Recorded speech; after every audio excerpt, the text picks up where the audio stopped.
조갑제 TV 시청자 여러분 안녕하십니까. 2020년 6월 27일 오후 2시입니다.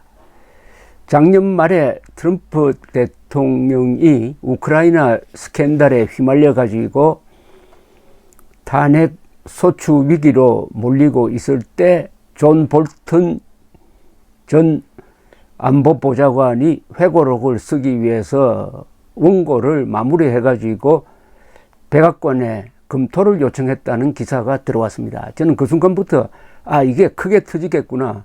이 회고록에는 문재인, 트럼프, 김정은 밀약 또는 밀담 또는 회담 내막이 들어있을 것이고, 그것은 결코 문재인 정권에 유리하지는 않을 것이다. 하나의 시한폭탄이 될 것이다 라고 예상을 했고, 그런 방향으로 글도 쓰고 여러분들에게 조갑제 TV를 통해서 설명을 드렸습니다. 그래서 저는 이 책이 나오기를 학수고대를 했는데 드디어 23일 정식 발매가 되고, 그 전부터 그 내용이 공개되면서 미국, 중국, 그리고 유럽, 한국에서 일대 센세이션을 일으키고 있습니다. 특히 한국에서 파장이 큽니다. 그동안 궁금했던 것이 볼턴에 의해서 확인되는 게 많은데 우리가 예상했던 대로입니다. 사실 북한을 정확하게 보고 사심없이 보면은 볼턴과 같은 시각을 갖게 되는데, 희한하게도 볼턴의 주장이나 시각이 한국의 우파와 거의 정확하게 일치한다는 점이 신기롭게 생각합니다. 저는 책을 받아가지고 이 책입니다. The Room Where It Happened. 사건이 일어난 방이란 뜻인데 이렇게 두껍습니다. 근데 미국 책은 종이를 가벼운 걸 써서 그렇게 무겁지는 않아요. 몇 페이지냐 하면은 인덱스 마지막 페이지 577페이지나 됩니다. 577페이지 되는 이 책. 이 책에 대해서 볼턴은 자신이 깨알같이 노트를 해가지고 그걸 가지고 썼다고 합니다. 녹음을 해서 쓴 게 아니에요. 그런데 이 사람이 아마 메모 광인 것 같습니다. 어떤 자리에서 어떤 표정을 지으면서 어떻게 이야기했다는 것을 정확하게 적었습니다. 아직 볼턴의 회고록에 대해서 비판한 사람이 많지만은 한 사람도 그게 사실하고 틀렸다라고 딱 구체적으로 이야기하는 사람이 없습니다. 정의용 특사도 볼턴을 비판하기는 하는데 딱 집어서 사실관계로 다투지는 않습니다. 얼마나 정확한지를 잘 보여주는 책이고, 이 책에서 이 북핵 문제를 다룬 비중이 가장 큽니다. 북핵 문제를 다룬 비중이 가장 크지만은 미국 언론은 자기들 나름대로 시각으로 다른 데서 인용해서 쓰는데, 볼턴의 이 책을 쓴 목적 중에 하나가 북핵 문제에 대한 트럼프의 대단한 실수, 위험성을 이야기하기 위한 것이라고 생각을 합니다. 이 책을 써놓고 지금 존 볼턴이 바쁩니다. 여기저기서 인터뷰를 하고 있는데, 시종 일관 존 볼턴은 트럼프 대통령은 대통령 자격이 없다고 합니다. 대통령 자격이 없다는 것을 보여주기 위해서 쓴 책이라고 생각됩니다. 그 자격이 없다고 고발할 위치에 있는 사람으로는 존 볼턴만한 사람이 없어요. 안보보좌관이니까 하루에도 몇 번씩 만납니다. 가장 친밀했던 사람이죠. 그 사람 눈에 또 존 볼턴은 전형적인 보수 이론가고 보수 전략가입니다. 그런 사람 눈에 존 볼턴은 보수적인 사람도 아니다. 공화당적인 사람도 아니다. 조변석계하는 사람이다. 그런 사람을 믿고 외교 정책을 펼 수가 없었다. 그리고 동맹국과 불화를 해가지고 그런 면에서도 이 독재자들에게는 이용당한다. 이런 책입니다. 그런데 최근 인터뷰 중에서 하나 오늘 지금 소개해 드리려고 하는 게 VOA, 미국의 소리 방송과 인터뷰한 내용입니다. VOA는 한국 사람들 귀에는 미국의 소리 방송으로 옛날 이승만 정권 시절부터 유명했던 방송이고, 그것을 듣는 것이 참 즐거울 때가 있었습니다. 한국에서 언론 자유가 좀 제약됐을 때 이 방송은 미국 국무부에서 운영하지만은 정치적으로 매우 중립적입니다. 얼마든지 트럼프 대통령을 비판할 수가 있어요. 그게 참 부럽죠. 미국의 국영방송인데도 트럼프 대통령에 대한 비판이 뭐 다른 언론과 못지 않습니다. 그런데 이틀 전에 이 VOA의 반 서스터런 기자와 인터뷰를 했는데 이 기자가 아주 베테랑입니다. 특히 북한 문제에 대해서 아주 깊게 아는 사람입니다. 그러니까 이 볼튼과의 이 인터뷰 전문이 실려 있습니다. 그걸 제가 영어 번역하지 않고 영어 원문을 조갑제닷컴에 올려놓았습니다. 한번 꼭 읽어보시기 바랍니다.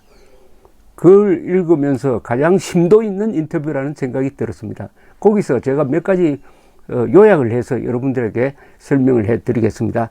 볼튼이 한 이야기입니다. 1, 2, 3, 4로 조금 적어봤습니다. 1. 트럼프의 대북 정책은 전임 정부처럼 실패했다. 핵미사일 증강 시간을 주고 말았고 김정은의 위상을 높여가지고 체제 강화에 이용당했다.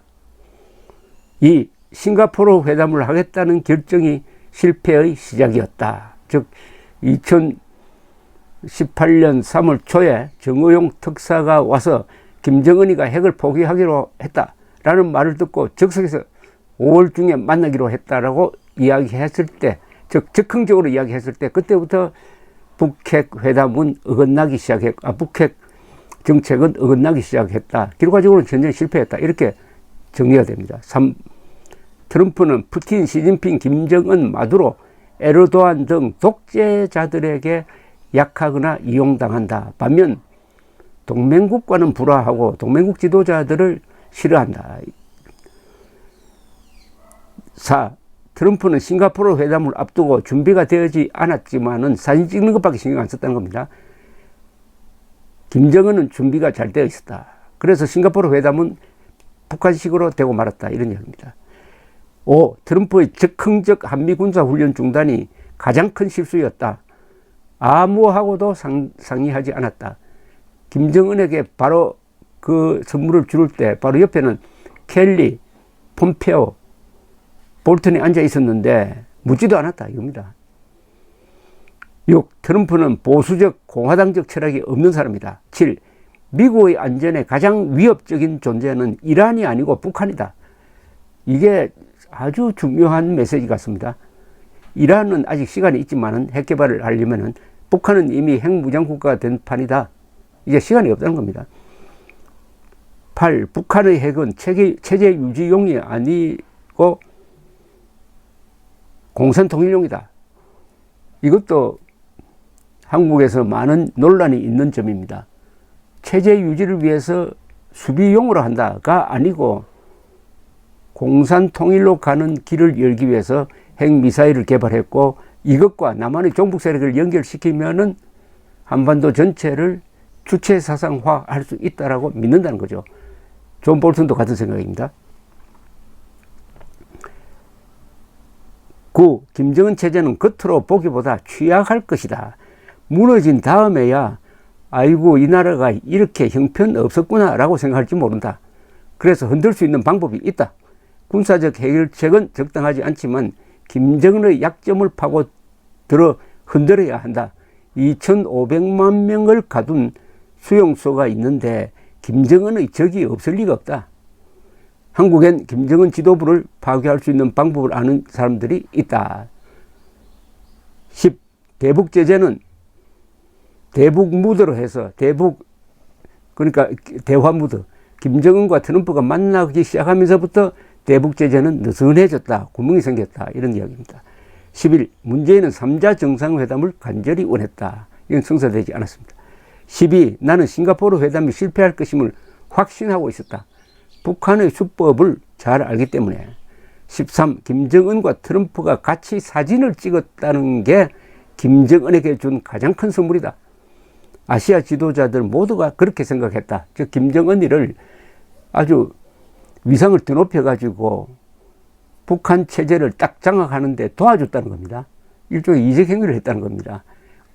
트럼프는 물론 사진 찍혀가지고 세계 언론에 막 나면은 재선에 유리할 것이라고 생각을 했는데 재선에 유리할 것 같지는 않고 오히려 김정은에게 월계관을 씌워주었다. 이런 이야기입니다. 14. 북핵 해결의 최종 방도는 한국 주도의 통일이다. 자유통일을 말하죠. 그런데 북한 핵은 북한식 통일에 유리한 조건이다.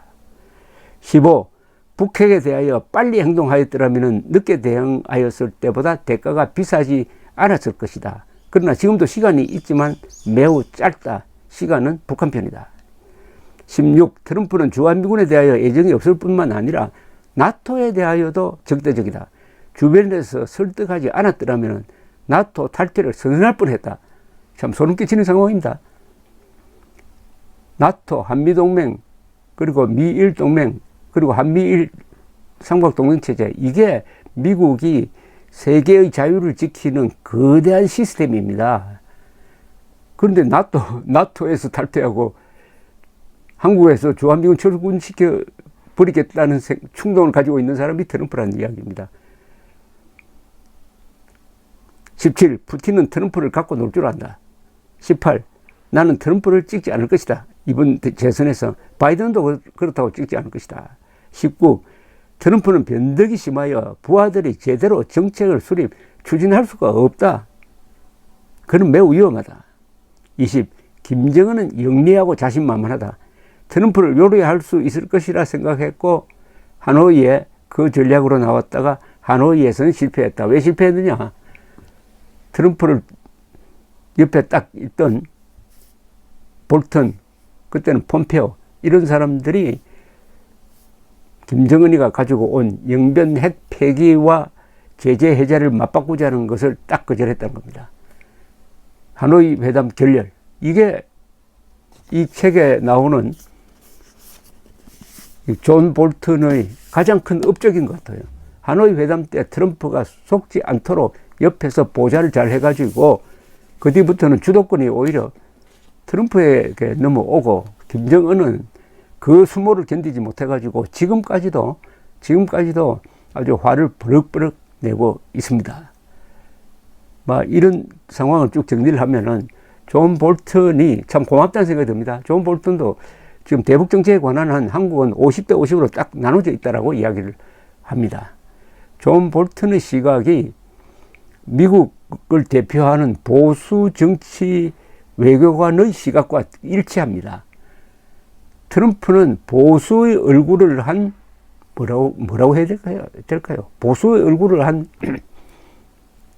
좌파, 보수의 얼굴을 한 거짓말쟁이, 보수의 얼굴을 한 고립주의자, 보수의 얼굴을 한 반동맹주의자, 이렇게 정의되지 않을까 생각합니다.